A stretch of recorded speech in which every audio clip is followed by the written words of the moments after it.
Misbah. Hari ini kita akan belajar mata pelajaran fikih, materi bab 1 tentang bersuci dari haid.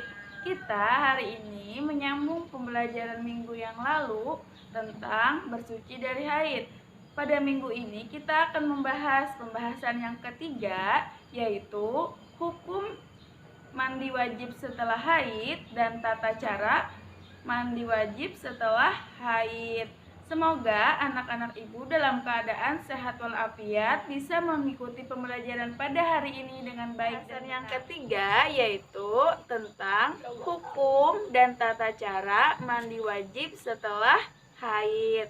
Sekarang kita bahas terlebih dahulu yaitu hukum. Hukum bersuci atau mandi setelah haid adalah wajib sesuai dengan perintah agama.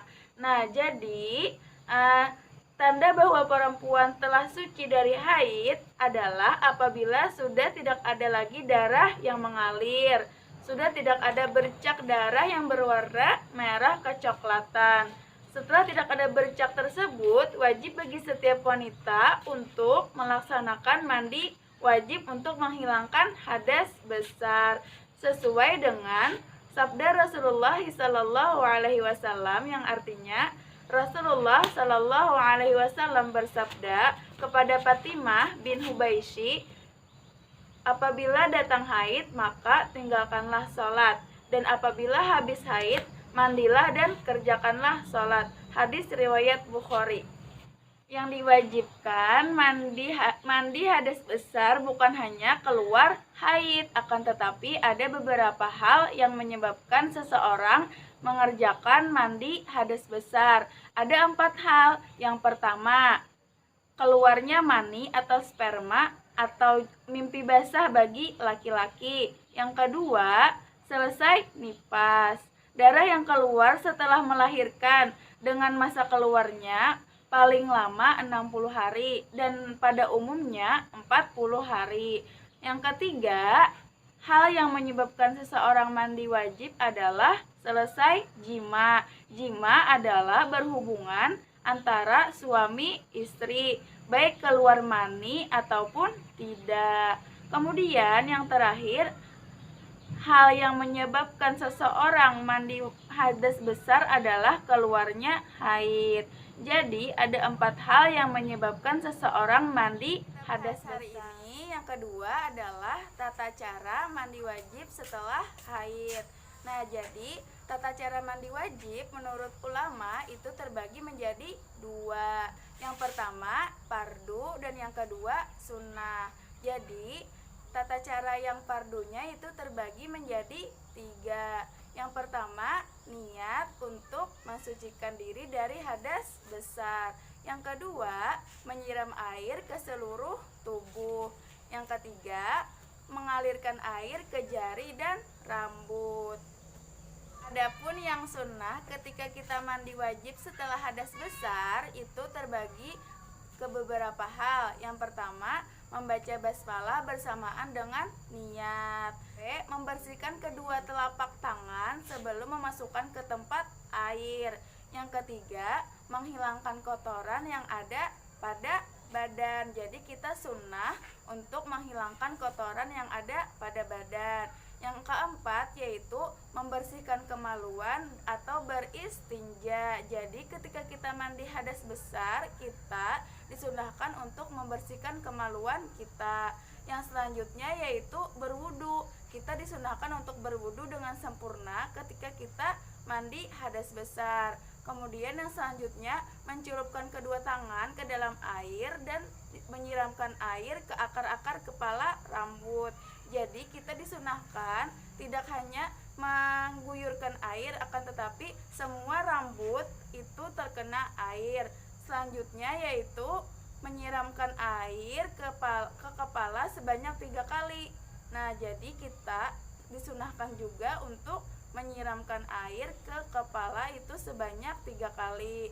Kemudian yang disunahkan itu mendahulukan anggota badan yang kanan. Jadi kita sunnah untuk ketika kita mandi hadas besar, sunnah kita mendahulukan anggota badan yang kanan. Jadi ketika kita mandi, kita dahulukan tangan kanan ataupun kanan. Kemudian kita tidak boleh meminta tolong kepada orang lain kecuali kita dalam keadaan uzur. Selanjutnya, kita tidak boleh berbicara ketika kita melaksanakan mandi wajib. Kemudian kita dilakukan mandi itu di tempat yang tidak terkena percikan air mandi. Nah, itu tadi beberapa hal yang disunahkan untuk kita ketika kita mandi hadas besar. Adapun tata cara mandi wajib urutannya adalah sebagai berikut. Ada hal yang harus kita lakukan. Yang pertama, membaca basmalah. Yang kedua, membaca niat untuk menghilangkan hadas besar. Yang ketiga, niat mandi wajib, yaitu niatnya Bismillahirrahmanirrahim. Nawaitul ghusla li raf'il hadatsil akbari minal haidhi faradan lillahi ta'ala. Artinya, dengan menyebut nama Allah yang Maha Pengasih lagi Maha Penyayang, aku niat mandi wajib untuk menghilangkan hadas besar dari haid fardu karena Allah Ta'ala. Selanjutnya kita berwudu sebelum mandi. Kemudian mengguyur air ke seluruh tubuh dan menggosok-gosok seluruh anggota tubuh, terutama bagian kemaluan, hingga bersih sampai baunya hilang. Selanjutnya kita mengguyur kepala dan rambut sampai ke kulit. Kepala lebih utama menggunakan pembersih rambut. Kemudian melakukan pembersihan secara urut semua anggota badan sampai bersih, dengan mendahulukan anggota badan yang kanan, kemudian yang kiri. Itu tadi urutannya ketika kita mandi hadas besar ataupun mandi wajib. Di antara kalian, anak-anak ibu, apakah ada yang sudah mengalami datang bulan atau haid? Bukan? Nah, jadi setelah mengetahui tata cara mandi wajib atau mandi hadas besar setelah haid, maka sekarang kalian sudah dapat melakukan mandi wajib dengan benar setelah haid kalian berhenti. Sebagai seorang remaja putri, harus mengetahui dan mencermati masa-masa haid agar dapat diketahui masa sucinya dan dapat mengetahui apakah darah haid itu benar-benar darah haid ataupun darah kotoran. Nah, jadi setelah kita belajar tadi hukum dan tata cara mandi wajib, anak-anak ibu sudah dapat mengerjakan mandi wajib itu sesuai dengan urutannya. Tadi ada mengerjakan mandi hadas besar itu ada yang fardu, adapun yang sunnah. Itu tadi pembelajaran kita pada hari ini. Semoga apa yang kita pelajari itu ilmunya bermanfaat dan juga berkah. Nah, jadi selalu belajar di rumah, jaga jarak. Semoga wabah ini cepat berakhir. Selalu semangat belajarnya, semangat. Iya. Salah khilafnya ibu mohon maaf. Assalamualaikum warahmatullahi wabarakatuh.